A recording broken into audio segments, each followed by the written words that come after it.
कि जो बड़ी विपक्ष कहलाती है कांग्रेस है और मायावती है, ममता है, जो बड़ी पार्टियां कहलाती है, उनको भी सड़कों पे आना चाहिए। और अगर नहीं आ रहे तो मैं कहना चाहूंगा कि ये लोग भी कहीं ना कहीं एक पार्टी का बी टीम है या एक ही थाली के चट्टे बट्टे लोग हैं। आप तमाम जर्नलिस्टों को, आपके तमाम चैनलों को अभिनंदन करता हूँ। डॉक्टर दुआ, ह्यूमन राइट्स एक्टिविस्ट, अहरा नेशनल पार्टी का राष्ट्रीय अध्यक्ष। आज कर्पूरी ठाकुर का परिनिर्वाण दिवस है।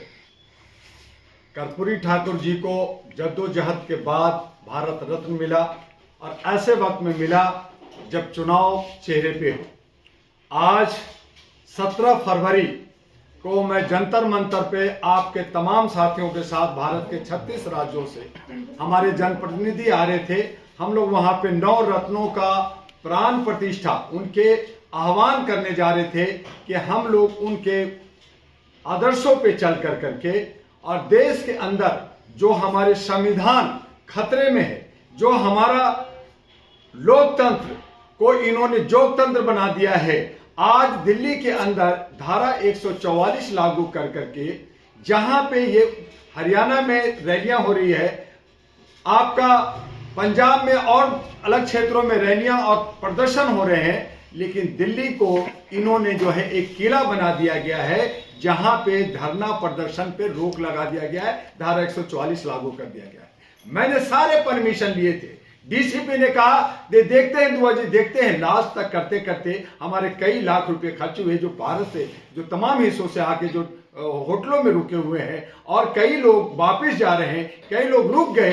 लेकिन वो कार्यक्रम हमारा जो ये 17 फरवरी को हम जंतर मंतर पे 9 रत्नों का जो प्राण प्रतिष्ठा करने जा रहे थे, वो हमारा स्थगित हो गया।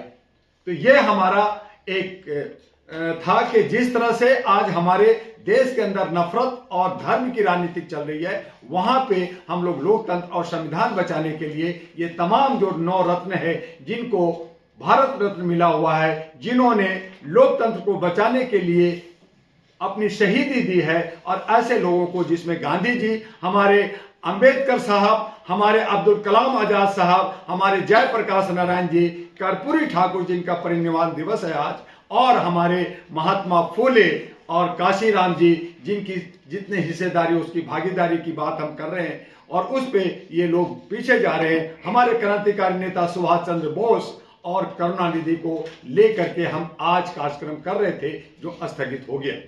फिर भी हम इस कार्यक्रम को आगे करेंगे, लेकिन मैं एक पार्टी का राष्ट्रीय अध्यक्ष होने के नाते पूर्वी दिल्ली से मैं एक उम्मीदवार हो रहा हूं, और आज ही जंतर मंतर से मैं दिल्ली के 7 लोकसभा का उम्मीदवार की घोषणा मुझे करनी थी, जो नहीं किया।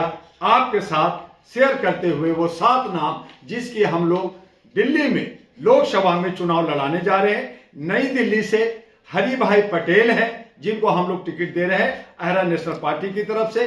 दूसरे कैंडिडेट भी हैं, जेडी बख्शी साहब हैं और हमारे साक्षी मलिक हैं। तो 3 में से एक हम लोग देखते हैं, उसको फाइनलाइज करना है, लेकिन तीनों नई दिल्ली से लड़ना चाहते हैं। चांदनी चौक से अब्दुल कलाम आजाद एडवोकेट है, जो हाई कोर्ट से हैं, और जुगल चावला हैं, वो हमारे जो है अहरा नेशनल पार्टी से। और हमारा एक और पार्टी जो हम साथ मिलकर चल रहे हैं, और वो पार्टी है हमारा आम जनता पार्टी इंडिया।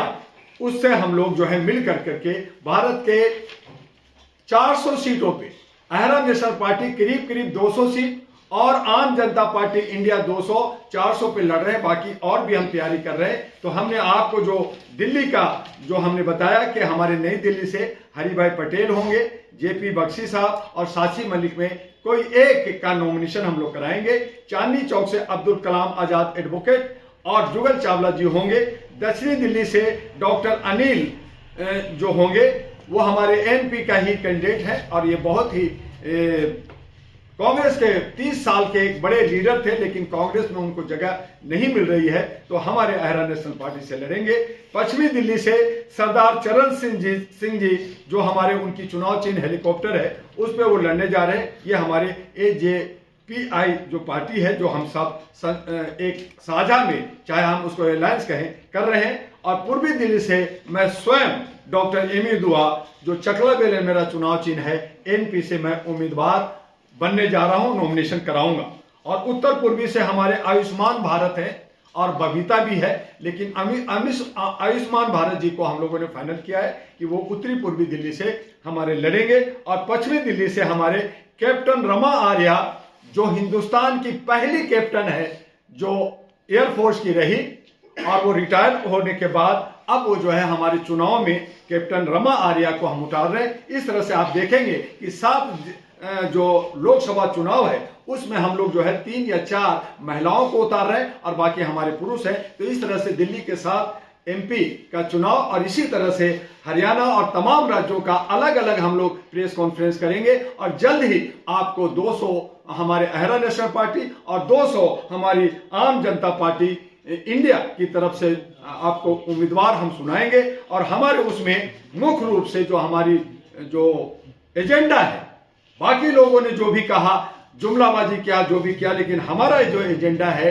कि 5 एजेंडा हमारी नेशनल एजेंडा है, जिसमें ब्रिटिश सरकार से 15,000 पाउंड हर भारत के परिवार के भारतवासियों को, और उसमें पाकिस्तान भी और बांग्लादेश भी इंक्लूड होता है कि देश आजाद हुआ 1947 में, लेकिन अंग्रेज लोगों ने हमारे मुआवजा नहीं दिया, जबकि एक छोटा सा केन्या को, ऑस्ट्रेलिया को, जापान को मुआवजा मिला, लेकिन भारत सरकार को नहीं मिला। तो वो मुआवजा हम लोग अंग्रेजों से और ब्रिटिश सरकार से भारत सरकार के थ्रू और अंतर्राष्ट्रीय कोर्ट के थ्रू हम ला करके और जनता के बीच में 15,000 पाउंड हम जनता को देंगे। दूसरा हमारा जो राष्ट्रीय मुद्दा है वो सभी बेघरों को सभी सुविधाओं से सुसज्जित हम उनको मकान देंगे जिनके पास मकान नहीं है।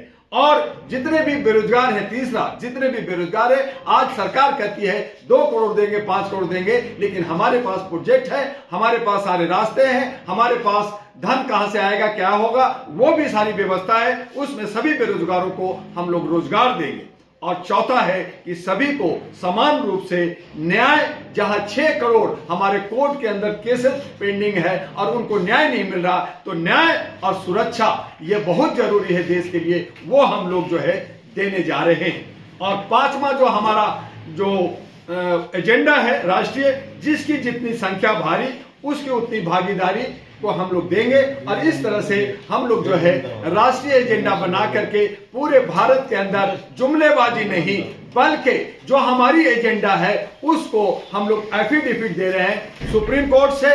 हम लोग जो है शपथ पत्र भर रहे हैं कि अगर हमने अपनी एजेंडा को पूरा नहीं किया तो जितने भी हमारे नेता जीतेंगे उनकी चल अचल संपत्ति जब्त होगी, वो हमेशा के लिए चुनाव से बाहर होंगे और पार्टी को जो है बाइंड कर दिया जाए। ये हम लोग एफिडेविट भर रहे हैं, जो अन्य पार्टियां नहीं भर रही है। हम अन्य पार्टियों को भी कह रहे हैं कि अगर तुम सच्चा दिल से वादा कर रहे हो तो आप एफिडेविट दो, और तब जनता जिसको चाहेगी उसको जिताएगी। और मैं पूर्वी दिल्ली से लड़ रहा हूं, तो पूर्वी दिल्ली का जो एजेंडा है, जिसको मैं तन मन धन से हर हालत में मैं जीतने के बाद उसको पूरा करूंगा, और वो एजेंडा है हमारा कि जमुना का सौंदर्यीकरण करना, टेम्स नदी की तरह बनाना, जमुना के किनारे फिल्म सिटी बनाना और व्यापार हब बनाना, प्रोफेशनल हब होना, और हमारे रेहड़ी पटरी हब बनाना, और हमने मीडिया के लिए हब बनाना, मनोरंजन केंद्र बनाना। ये सारे काम हम जीतने के बाद करेंगे। और साथ ही जमुना के किनारे जो बहुत सारी गंदगी रहती है, जहां पे झोगियां बनी हुई हैं, उन पे जो है अतिक्रमण है, उन तमाम चीजों को हटा करके उसको सुंदर किया जाएगा। और उसके किनारे विश्व स्तरीय स्कूल और कॉलेज और यूनिवर्सिटी का हम लोग निर्माण करेंगे, जिससे पूरी दुनिया के लोग दिल्ली के अंदर आए और दिल्ली का शान पूरे विश्व में बन सके। साथ में सभी बेरोजगारों को रोजगार, बेघर को घर और बेसहारा को सहारा देंगे।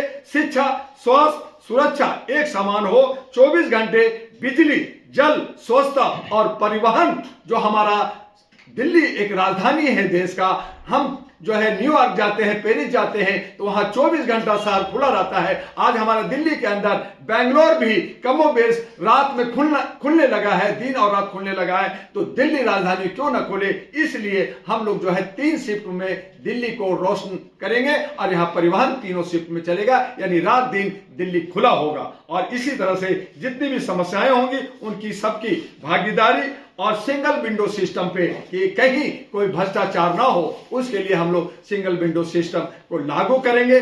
आज चूंकि हमें धारा 144 में हमारे सभी लोगों को रोका गया, लोग होटलों में हैं, इधर उधर हैं, जंतर मंतर नहीं जाने दिया गया। जंतर मंतर पे 1 बजे से 5 बजे का कार्यक्रम था और इसीलिए मुझे लक्ष्मी नगर अपने ही कार्यालय में, अहरा और नेशनल पार्टी के कार्यालय में आपसे मुझे पीसी करना पड़ा और आपके सामने है। जल्द ही 1-2 दिन में हमारा अहरा मीडिया हाउस भी का उद्घाटन होगा, जो हमारे इसी क्षेत्र में है, जहां पे 5 चैनल और आपके सबका, और वो मीडिया हाउस एक ऐसा हम लोग हब बनाने जा रहे हैं कि जितने सोशल मीडिया हैं उनको हम एक प्लेटफॉर्म देंगे कि आइए, आपका स्वागत है, वहां से काम कीजिए। और जो आपका जो इलेक्ट्रॉनिक मीडिया, ये प्रिंट मीडिया आपको दबा रही है, सरकार दबा रही है, आपके अकाउंट को सीज कर देती है, उसको बंद कर देती है, या आपको कहीं ना कहीं आपको हेमुलेट किया जा रहा है, उन तमाम चीजों से बचाने के लिए अहरा मीडिया हाउस, और जिसका इंचार्ज, उस ऑफिस का in charge as a managing director हमारे ये हमारे हाजी साहब, गुलाम सरवर साहब हैं, जो हमारे सामने ही अभी हैं, और वो भी आपसे रूबरू होंगे, तो वो हम उसका भी जल्दी कार्यक्रम करेंगे। आज इतना ही है, लेकिन हम चाहते हैं कि देश के अंदर हमारा संविधान बचे, हमारा लोकतंत्र बचे, जहां धर्म और कर्म की बात हो रही है। अच्छी बात है कि हम आस्थावान हैं, हमारा देश जो है धर्म का एक राष्ट्र है, वो हो, लेकिन हमारा संविधान और लोकतंत्र बचाने के लिए हम नौजवानों को 65 करोड़ जो नौजवान हैं उनको सड़कों पे आना होगा। जिस तरह से आज तानाशाही हो रहा है, सबको बंधक बनाया जा रहा है, कीलाबंदी किया जा रहा है, इससे हमें निजात पाने के लिए अपने लोकतंत्र को बचाना होगा। बस आज इतना ही।